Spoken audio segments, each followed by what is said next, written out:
Kalau memang itu begitu, berarti harus dirubah. Harus ada rapat besar.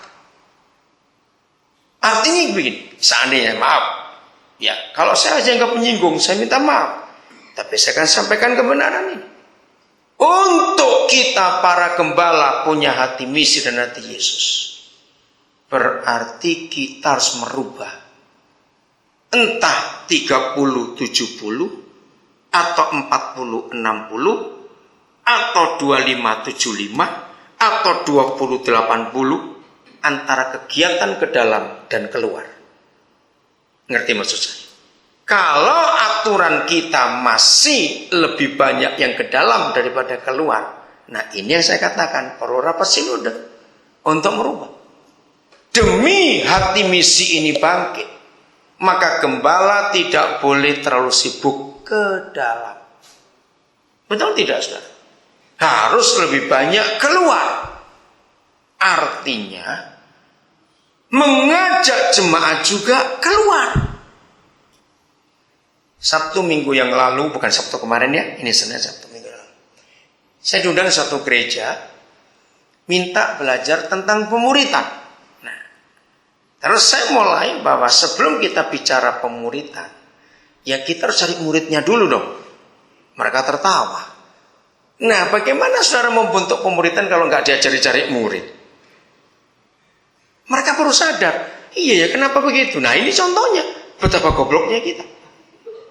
Sama seperti banyak gereja punya slogan, bertahun-tahun slogannya, ini musim penuaian, ini musim penuaian, ayo kita menuai. Saya nek dengan slogan-slogan itu. Neknya di mana? Gobloknya kita ini, saudara. Jangan marah kalau saya ngomong kasar ini. Sebelum menuai, itu paling tidak ada 4 hal yang dilakukan. Sama seperti bilang ngomong pemuritan tapi nggak pernah belajar cari murid. Nah, siapa yang dimuridkan? Mereka tertawa. Ya inilah kita. Oke, 4 hal sebelum bilang penuaian. Dengar. 1, harus punya ladang dulu. Nah, kalau bilang menuai nggak punya ladang, ini namanya merampok. Lu betul nggak? Berarti nuai di ladangnya orang lain dong. Pikir ya atau tidak? Coba. Nah, kalau toh kita sudah punya ladang, itu pun belum selesai. Cari orang-orang yang mengolah tanah itu. Kalau ladangnya nggak diolah, ditabur, ya gobloknya yang nabur. Itu pun belum bisa menuai. Yang ketiga, cari benih yang bagus. Baru yang keempat, siapkan penabur. Nah, kalau gereja hanya sibuk menuai, nggak nyiapkan ladangnya, ngolahnya, benihnya, penuainya, ya lagi sekali merampok lagi.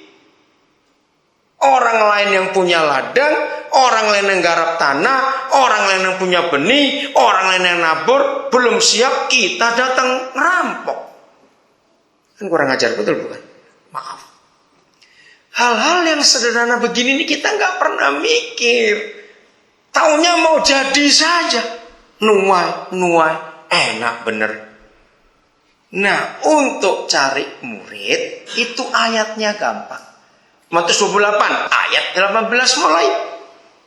Kata pertama yang Yesus katakan, saya jadi lupa, 18-20, carilah.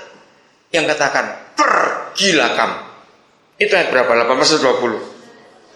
19. Oke, baik. Nah, saya uraikan. Lihat perintah ini, pergilah. Tetapi gereja akhir zaman memutar balik, datanglah. Hadirilah KKR. Hadirilah, banjirilah. Ini sudah ngawur.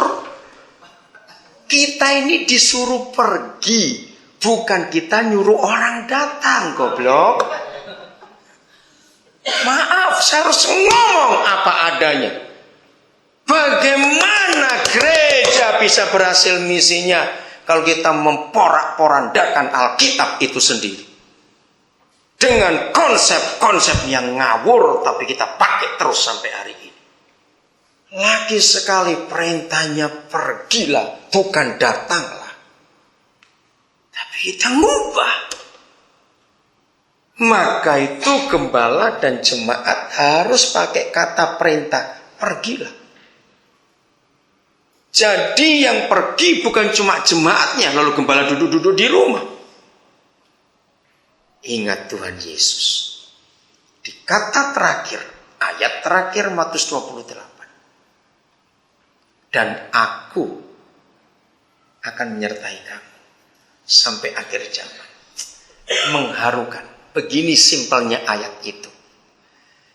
Kalau kita seorang majikan dan kita punya pembantu. Pagi-pagi kita mau ke kantor. Kita duduk di kursi. Kita panggil pembantu kita. Entah panggil B, panggil namanya. Misalnya Sohi. Tolong ambilkan saya sepatu itu. Oke. Bos yang benar, dia tetap duduk. Maka si Sohi pembantu itu yang apa cepat jawab? Ambil sepatunya, dibawa ke tempat kita. Ini kalau bos yang benar. Tapi kalau gembala tidak. Karena itu hati Yesus. Ketika kita memerintah untuk ambil sepatu, kita ikut dia ke tempat sepatu. Dia ambil sepatu, dia balik, kita ikut balik. Sadar gak? Kalau itu Yesus. Pergilah kamu, dan aku ikut kamu pergi. Aku menyertai kamu. Ini luar biasa. Jadi awas pulang dari konferensi misi ini gembala cuma main perintah. Awas. Ayo pergi, kamu pergi. Ayo sana pergi, cari sana. Terus gembala cuma kipas-kipas di rumah. Oh, keren betul. Maaf, saudara. Harus ikut pergi, saudara. Katakan amin. Harus ikut pergi. Tahun 94, 1 Juli, saya nggak lupa itu. Saya ikut seminar misi. Saya pernah dengar seorang Belanda namanya Brother Andrew. Saya berkali-kali ketemu dia. Saya kagum pada satu sosok ini. Sampai hari ini belum ada duanya. Pernah dengar?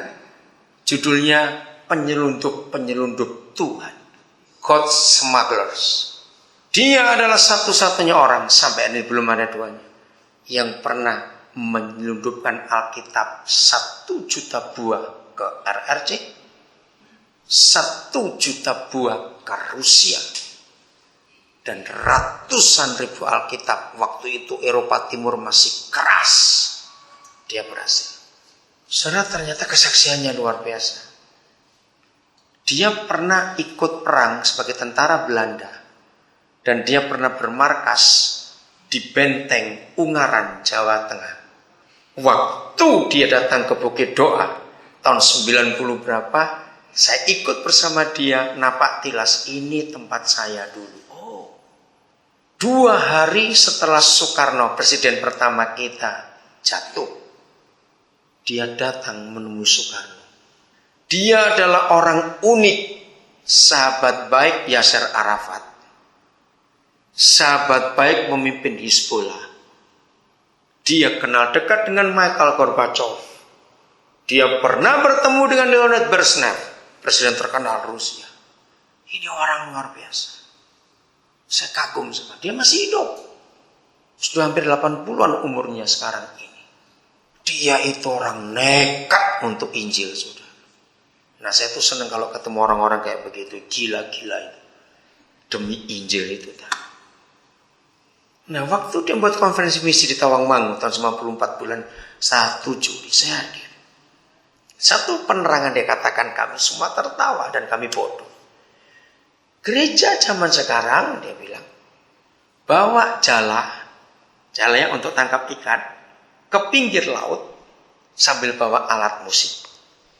Tapi nelayannya nggak turun ke air, jalannya dipasang jadi seperti net volley.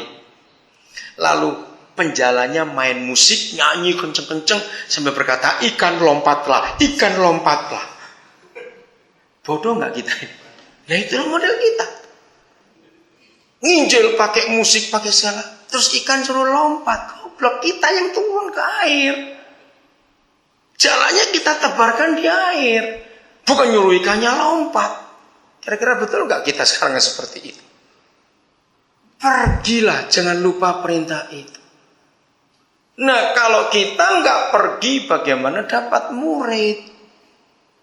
Maka itu ketika gereja berbusa mulutnya ngomong pemuritan, tetap nggak bisa praktek kalau nggak ada muridnya. Saudara, ayo kita kembali.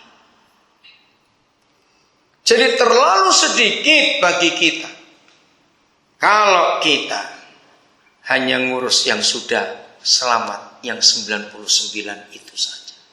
Terlalu sedikit. Ayo kita pergi. Ayo kita